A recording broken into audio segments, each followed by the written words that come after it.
Welcome back to Biohacking Beauty, the podcast where we decode the science of aging and skincare to help you look and feel your best, starting at the cellular level.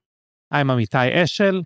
And I'm Anastasia Hojaeva. And today we're talking about something we've been seeing everywhere: anti-aging body creams.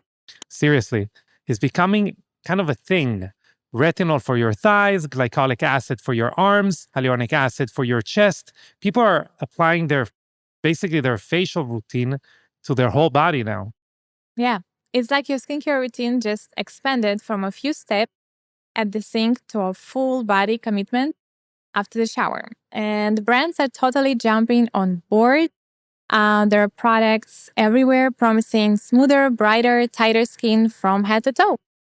But we have to ask the question, do these body creams actually work? Actually does it mean to work? Or are we just buying really expensive body moisturizers with a few buzzy ingredients? Exactly.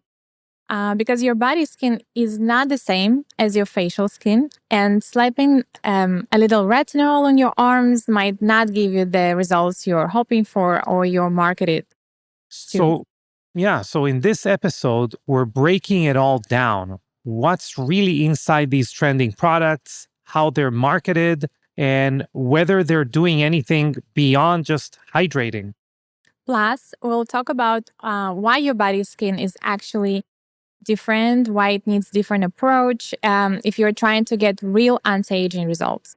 So, if your bathroom is slowly turning into a body care aisle and you're still wondering why your skin doesn't look firmer or more toned, this one's for you. Let's get into it.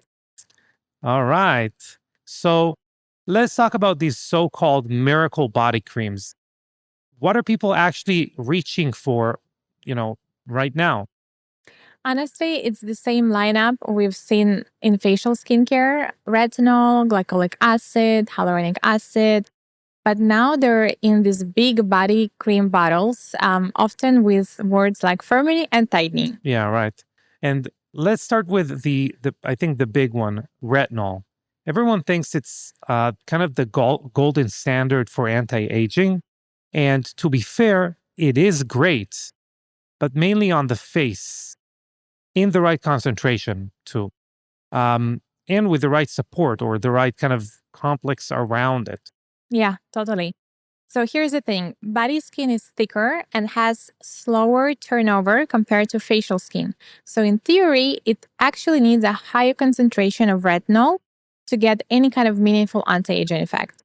Yeah, but the problem is since once you start going higher with retinol, especially over larger areas like thighs, arms, chest, belly, etc., you're really risking barrier damage. The skin starts to dry out, to flake, to get inflamed. It's called actually retinization, and it's not sustainable. Exactly. So, that's why people actually get frustrated with retinol body creams and actually face creams as well. Yeah. But we're talking about body right now. So they're not seeing results. And the results that they do see is basically irritated, compromised skin when they do it improperly. So they overdo it, and then they end up with disrupted skin microbiome, flaky skin, compromised skin barrier. Or the percentage just very low, and actually there's not much results that's being driven. No.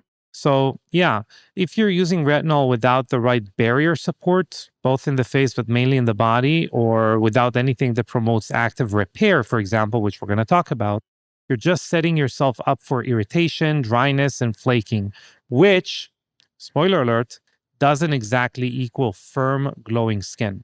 No. And yeah, people just end up walking around with this really dry, ashy kind of looking skin, and they're just confused because they're like, I'm moisturizing and I'm doing all that skincare. What's going on? Why is my skin so dry after me investing in all those lotions? Yeah, right. Okay, let's move on to glycolic acid and other alpha hydroxy acid, AHAs. These seem to me that they're also super trendy in body lotions right now, and it kind of, I think, leapfrogged the their intended use in body products, which would be for to correct kind of coarse skin or different types of like calcium deposits around hair follicles, which they Mhm. do have their place, but I think they now kind of invade the firming or kind of body skin anti-aging category. Yeah, for sure. And I actually heard anecdotally a lot of good results for scalp treatments for Hmm. people that need that support there. And yeah, I think I think that the manufacturers of glycolic acid, they're having like really good time. They sold lots of it for face creams, and now that it's like dying off and it's not as trendy, not as hot, then it became scalp treatment, focus. And now they're selling even more of it for body cream because it's like larger sizes. But anywho, so why glycolic acid? The glycolic acid actually goes deeper than most people realize. It has been shown to improve elasticity and even stimulate collagen, but it comes at a cost. It increases cellular turnover, which raises your skin's energy demand. Yeah, so you're basically saying that the main goal is to push the skin to regenerate more frequently. That sounds like a good thing. So what's the problem here?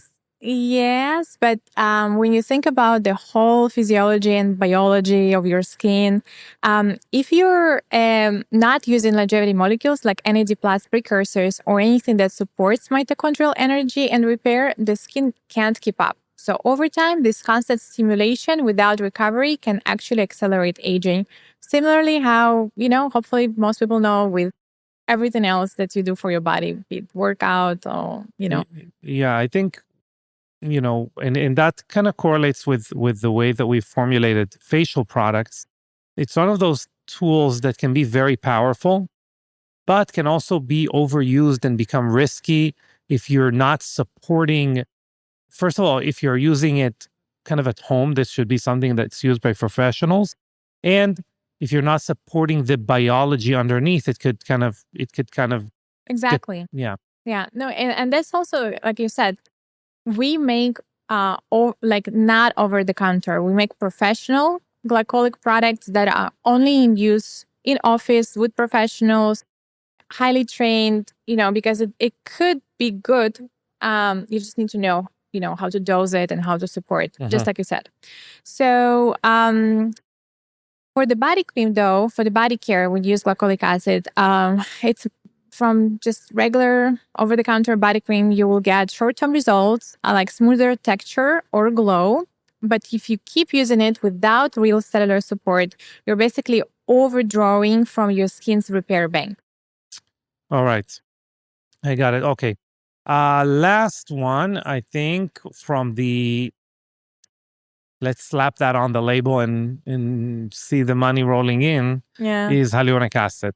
Yeah. I think hyaluronic acid is probably like, I think probably next year people are going to start calling their kids hyaluronic acid. So it's really it's in everything. What's the deal with hyaluronic acid and especially like in body care? I think next year the bottles of water will be hyaluronic acid. Wow, they will. Usually it's not. By the way, don't underestimate oral hyaluronic acid. The problem is it can make your tummy sensitive.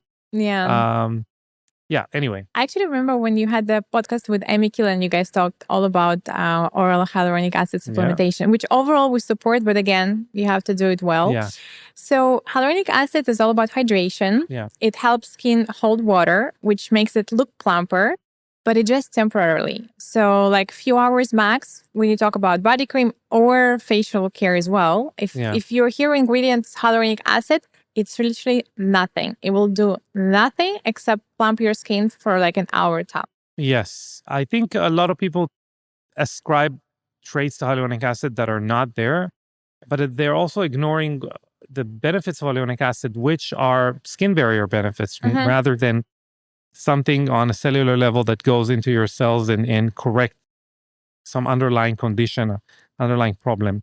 But personally, go ahead. Sorry. No, it's just that's what people expect. But yeah, go ahead.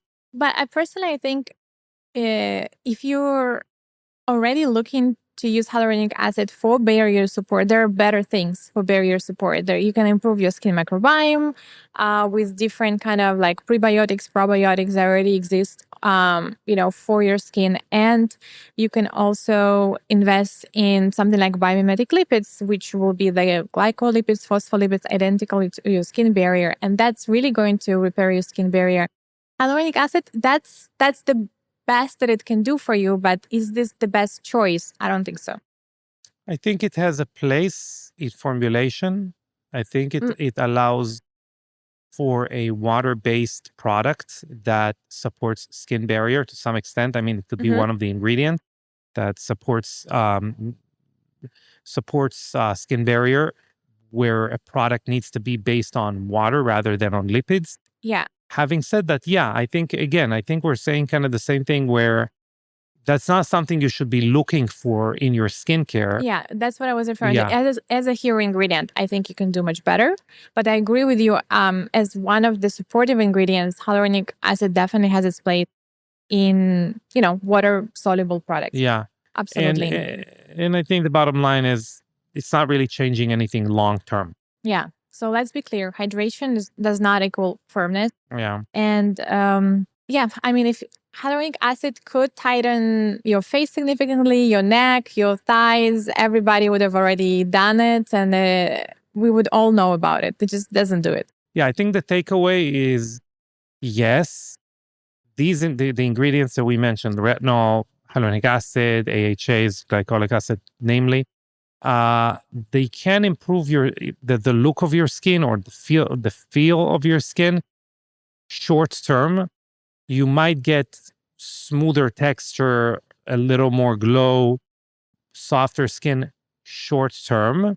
Yeah, but they're not reversing aging on their own. Yeah. For long term firmness, density, and true regeneration, you need to go deeper and you need to support the skin's biology, not just, use trendy ingredients for like surface hydration. Yeah. So now that we've covered what these, what the kind of trendy body creams actually do or not do, let's talk about why your body's skin needs a different approach. I don't know if to say like completely different approach, but a different approach than your face.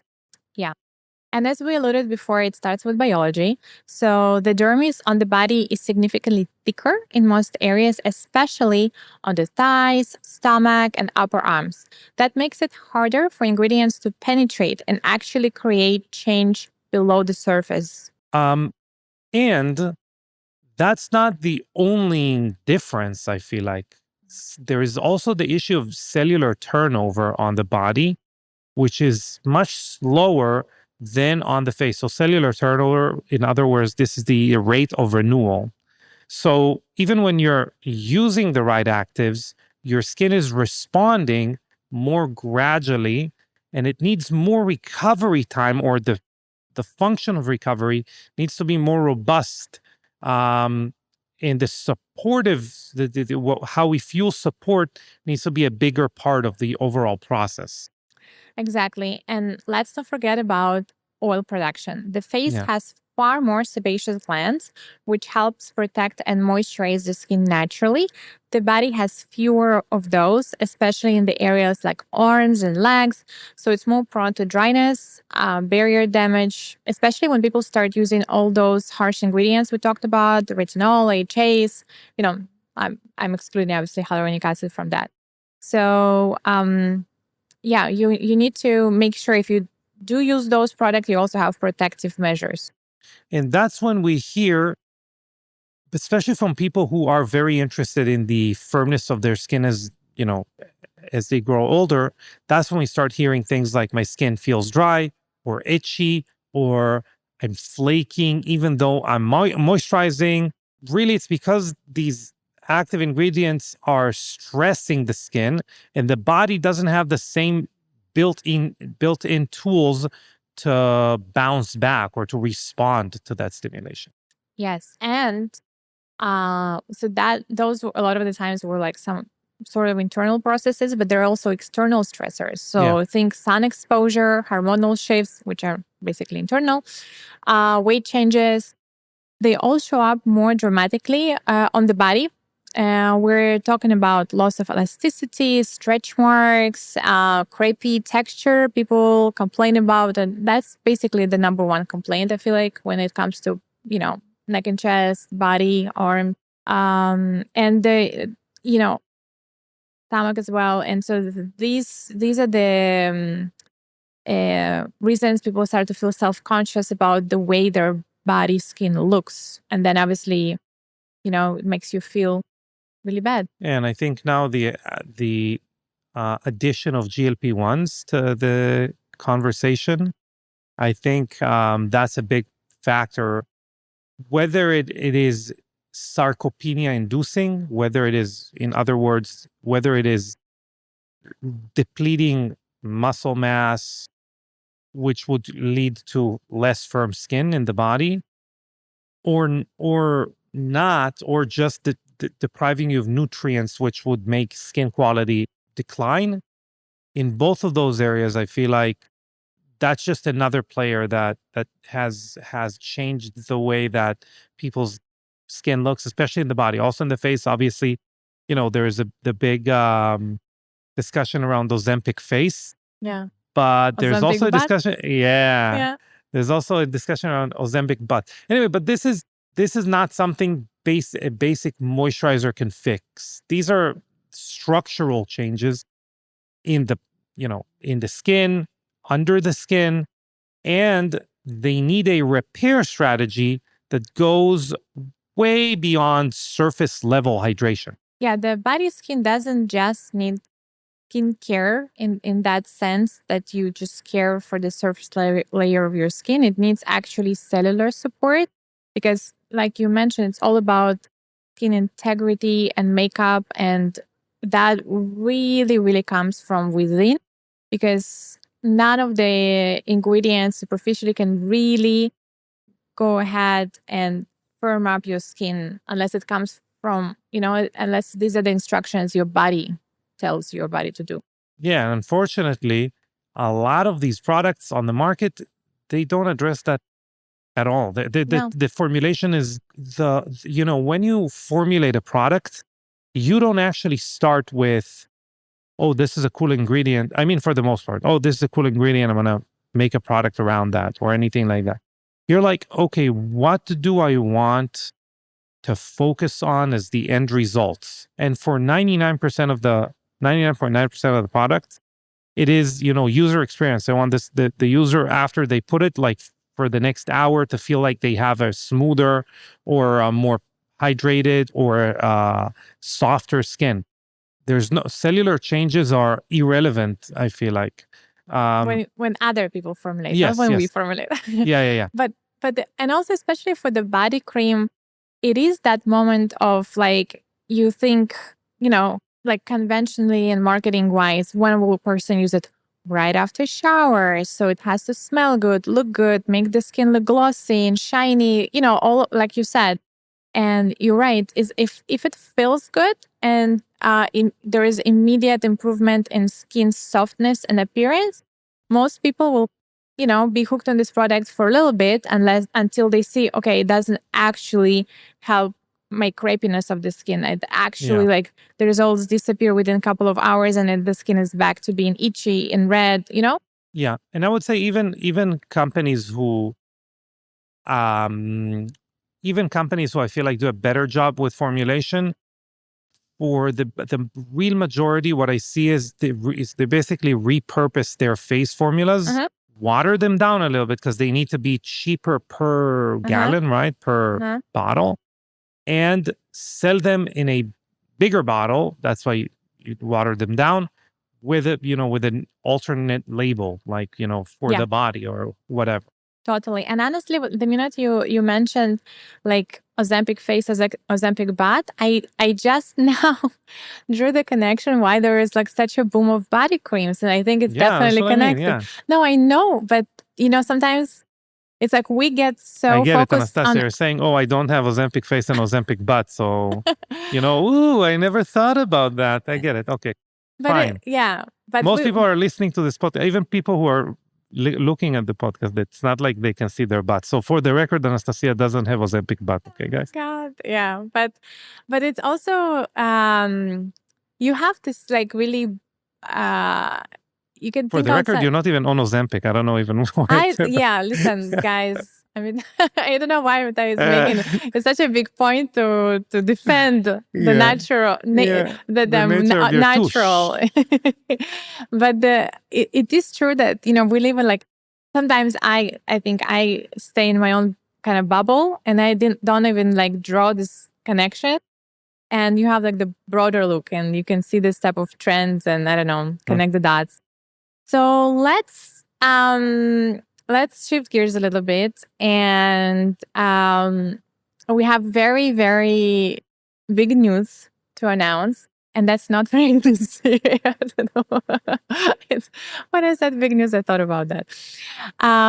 Well, since the moment we launched Care over 5 years ago, people have been asking us to make it for the body, and I quote, people would say, I would just take a bath in the Care moisturizer, so the ask of creating a body product has always been there, and we really took our time with R&D to create something that's not going to follow trends. We always set the trends. I know I'm tooting our own horn here, but that's just the reality. We brought NAD plus precursors to the market. We brought spermidine, and we could have made already a lot of body creams if our point was just to make one and sell one. But now I think we made really something special that I'm very proud of. So I think let's start before let's start, I think a lot of the times what I would like to do as a company as a whole is like get people into our head for like decision making and stuff like that. So how about we start by talking about like what would work in a body cream? What would work on a cellular level? Maybe we'll start there. Absolutely. I mean, that's what we've been asking ourselves for the last like 4 or 5 years. So we should definitely talk about it. So this is really where biohacking skincare shines. We're talking about body skin that's aging, sagging, or losing structure. So you need to go beyond non-biohacking, beyond hydration and exfoliation, which is what the mass market tells you to do. Mm-hmm. So you need to restore your cellular energy. You need to support collagen production in a meaningful way from the inside, giving your body directions to, go ahead and make collagen and protect your skin's internal system. Yeah. Speaking about a system, one of the coolest things that we've done in the last few years is around NAD precursors. I think one of the most powerful tools that are available right now as a whole is our NAD Apex or the NAD Apex complex. So I'll just maybe say a few words about it. So this is the second or third generation of how you boost NAD in the body. And it's a dual action. So it's first of all what people know to expect from us, which are liposomal micronized NAD precursors. We basically have narrowed it down to using NMN, and we are now gradually introducing other precursors, but mainly NMN. And now we've matched it with NAD recycling enzymes that basically, or NAMPT is how your body is the enzyme that your body uses to recycle NAD. And what we do, we kind of stimulate that enzyme to recycle more NAD. So basically, we refuel the skin from the inside. So NAD is the currency for repair in every cell in your body. It's responsible for 600 different type of processes that are linked with youthfulness, repair, gene expression, just basically the software that is the youth software of your body runs on NAD. Yeah. And aside from that, it also helps increase something else that's called ATP. I'm sorry for all the acronyms, but adenosine triphosphate, which is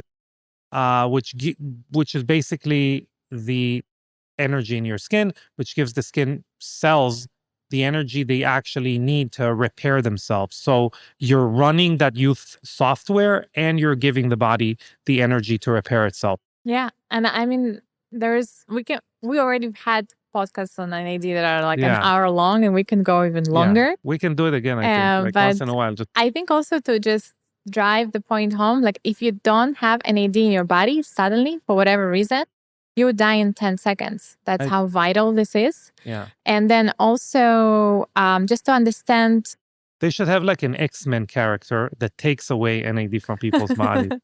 Yeah. And then also between the age 30 to 60 or 50, your NAD plus levels circulating in your body go down by half.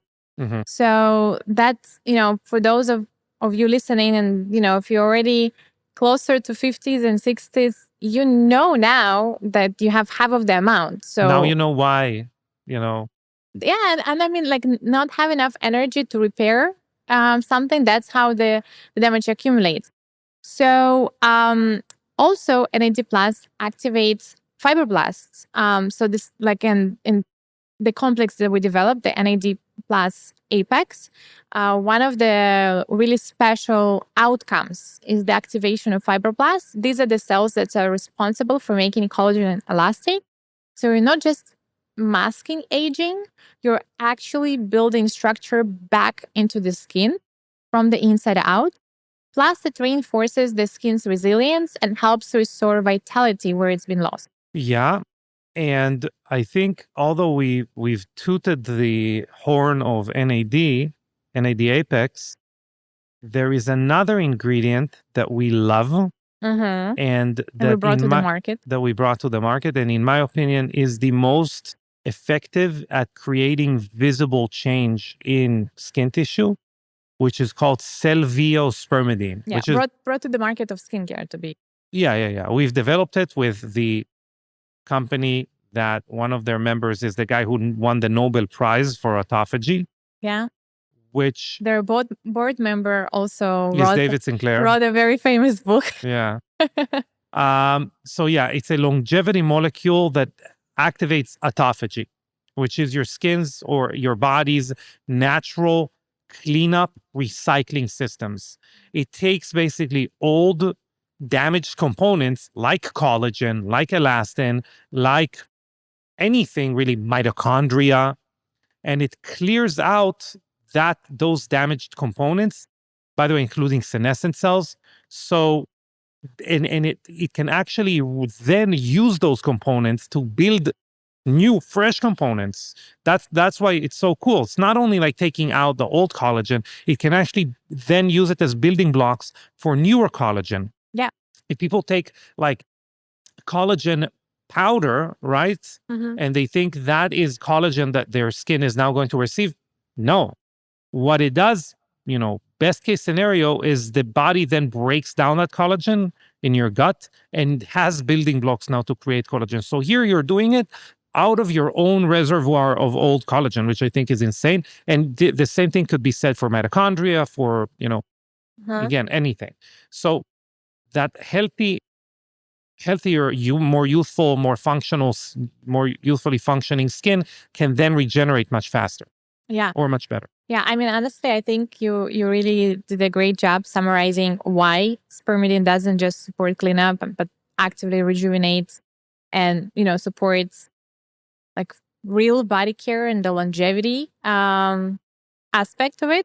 So let's talk about another ingredient, something that maybe people never heard about, lipopeptides. Specifically, I might, it's a tongue twister, so bear with me.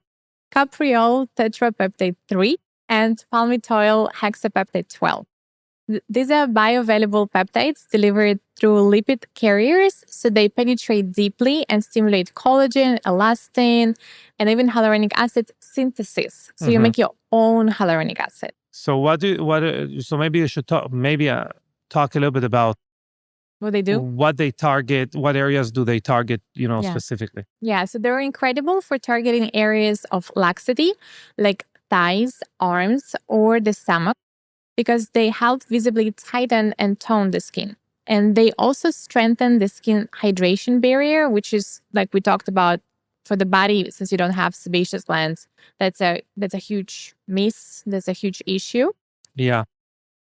Great. Fantastic. I think, as we say, many, many, many times, peptides are super tricky, super tricky to formulate with. Super tricky. And super tricky. And another thing, super trick. Another thing is that they are not normally the skin barrier and the acid mantle is not very peptide friendly. So a lot of them just get damaged and broken and denatured, etc. by the time that they hopefully do absorb. And the cool thing about lipopeptides is that they are wrapped in this lipid membrane, or they're interacting with lipids in a way where they can penetrate through those barriers that are lipid based much more easily. And the results are really cool. Having said that, I do want to talk a little bit about antioxidant. So we included ergothioneine, which I think is like the next hype. Again, another molecule where we're starting with it. There's no patent around it. By the way, you derive it from mushrooms. There's no patent around it. We know other companies are going to follow suit. It's just that it is crazy expensive right now. But it's an incredible mitochondrial antioxidant. So it protects the skin from oxidative stress at its source, which is in the mitochondria, and ones that are caused by pollution or UV exposure. And the really cool thing that it helps you recycle glutathione. So remember I said that peptides are like really difficult to absorb. Glutathione, which is built of peptides, built of proteins, is one of those things. Any way you spin it, it doesn't absorb very well, or you need to basically like create a system that kind of bursts through your skin barrier and it's going to damage it and stuff like that to get it absorb through your skin. And the really cool about ergothioneine is that there's incredible data on its bioavailability topically, and it helps your body make glutathione, which is your body's master antioxidant. It comes with a cape and everything. It's a master. Yeah. So that's not huge. A funny joke. Okay. No, it's funny. I immediately started talking about Halloween. Well, also ergothioneine. Yeah, this Halloween I'm dressing as ergothioneine. You know. Well, and I'll be NAD plus again. Okay. So who's gonna dress like spermidine, and why do I have a feeling that's gonna be the most funny costume? Never mind. Okay, yeah, go ahead. Okay. Ergothioneine, we were talking about, also supports DNA repair, which is crucial for long-term skin vitality. It's one of the best ways to protect your investment in active skincare. Yeah, I think the combination of, so we've had this holy grail of like 2 ingredients, which work like really well together. I would even say 3 ingredients. So in facial skincare, we use resveratrol, fermented resveratrol, NAD precursors, and spermidine. And I think our understanding evolved in a way where we understand ergothioneine because beforehand I was referring to the youth software that your cells run, and that basically is your epigenetic expression or DNA expression. And the reason we now are obsessed with ergothioneine is because it supports that activity of NAD precursors, where they go back to your DNA and make sure it functions in the youthful fashion, or again, that we're running a software of young skin. So I think it's a really cool addition to what we're doing. Speaking of mushrooms, one more unique active or actives that we use are a combination of Trichoderma matsutake mushrooms. So one is an extract and one is a ferment, which are a rare longevity mushroom. The reason is that they're rich in beta glucans and antioxidants that again target DNA, and they can help specifically with things like photoaging, inflammation or inflammaging, and structural regeneration, which we've spoken about today. Yeah, and more than that, they're also incredibly And soothing. more. And more.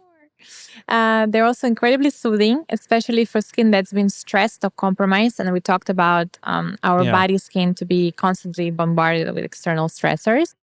So while the other actives are building and energizing, this one is like the calm reset button, keeping the skin calm, balanced, and protected.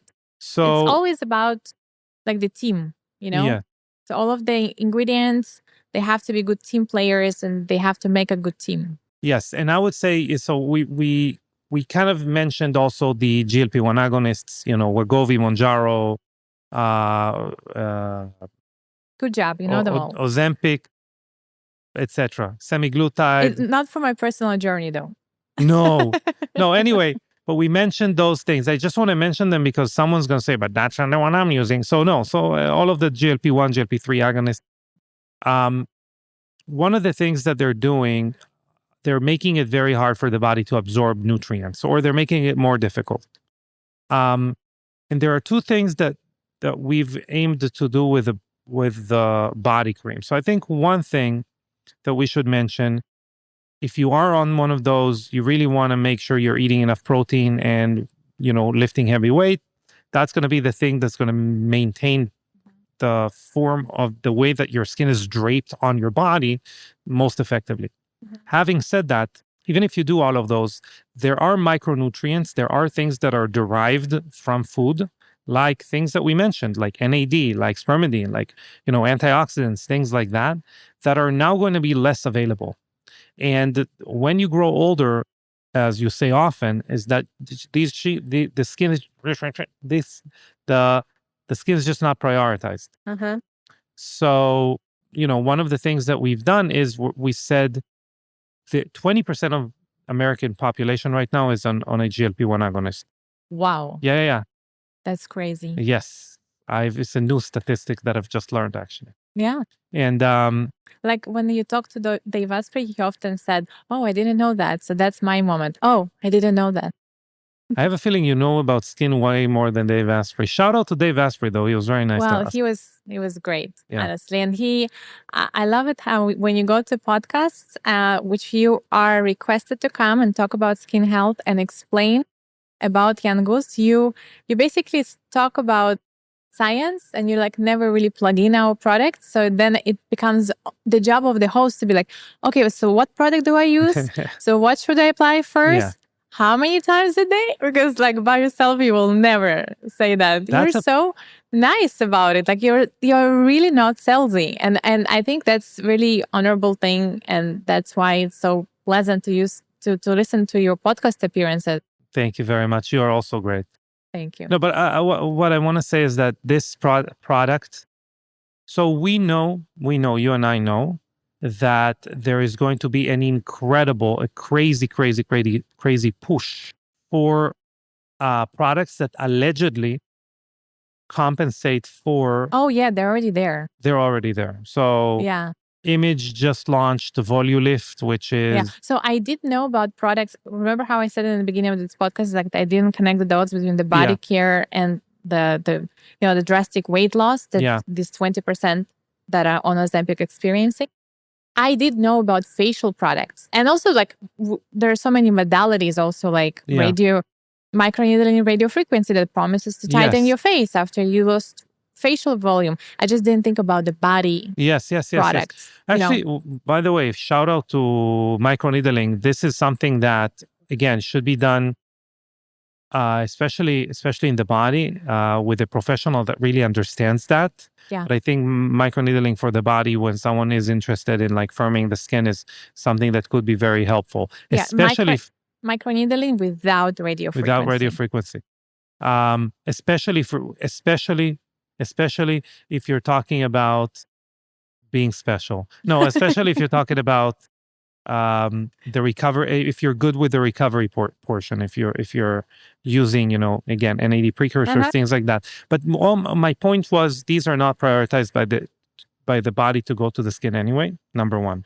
Number two, if you're anyway in like caloric depletion or negative, basically in a negative caloric intake, they're going to be less available. They're going to be prioritized way less to the skin. They're going to be prioritized more to the vital organs. So this product is also for you. If you're on a GLP-1, this product is mandatory. Actually, it's you can straight to jail if you don't take this product. Straight to jail. But yeah, anyway. Parks and Recs, guys. This is from Parks Straight and to Recs. jail. If you didn't watch this episode, you Yes, should. you should. So instead of instead of just throwing hydration or exfoliation at a problem, we are targeting, I would say, like real drivers of youthful skin. Energy production, protein synthesis, cellular recycling and cleanup, and very important, barrier strength. Exactly. Because when you support your skin biology this way, the results go beyond what you can see. They're actually structural, which this is what we were saying is lacking on the market. So you're not just getting smoother skin topically, you're helping your skin function like a younger skin, which is the whole premise here at Young Goose and our labs. And that's really what we specialize in. We're making your skin function at a younger level, functionally younger skin. Function. Now also for the body. And Anastasia, so because you're the special guest. I thought I graduated to the co-host. I wish you would co-host every episode. I already had a solo episode. I know, it was beautiful. It was amazing. Graduate me to the co-host. You're graduate. I wish you would do every episode with me. So don't call me special guest. Special co-host. Okay. Special agent. Anyway, I would like you please to close out this episode. Okay, to close out this episode. Again, let's go to Parks and Rec. This is what's happening now. I know. So, okay. So, you see, you put me on the spot. I don't know what. Anyway, thank you, everyone. This has been a great episode. Anastasia Khojaeva is here with me. And if you liked what you heard, you want to try the products, there is a special code, podcast10. You get 10% off your order at younggoose.com. Go crazy with it. It's not limited. You could combine it with whatever's going on. Oh my God. On the website. And if you have any questions, you can email us. You can ask on Instagram, whatever.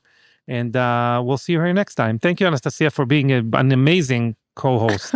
Okay, next time I promise I will close the episode. I see I blanked, but You were so great today. I want to say thank you for taking us along, and I also want to take a moment actually. Sorry, we are taking them along. What do you mean they're taking us along? No, Where? In their drive right now? I know they're driving right now. Most of them are driving right now somewhere. Most of our listeners. 10, you need to remember it by some heart. probably cleaning the house. Some washing dishes. Some work out on a treadmill. Yes. So whatever you're doing, thank you. Wait. No. Treadmill? No. No, weightlifting. Weightlifting. Lifting weights. But I wanted to say that actually we're updating some files in our Google Drive in our office. And I got... I have Google Drive face. I got a file with such sweet emails that we received speaking to our podcast.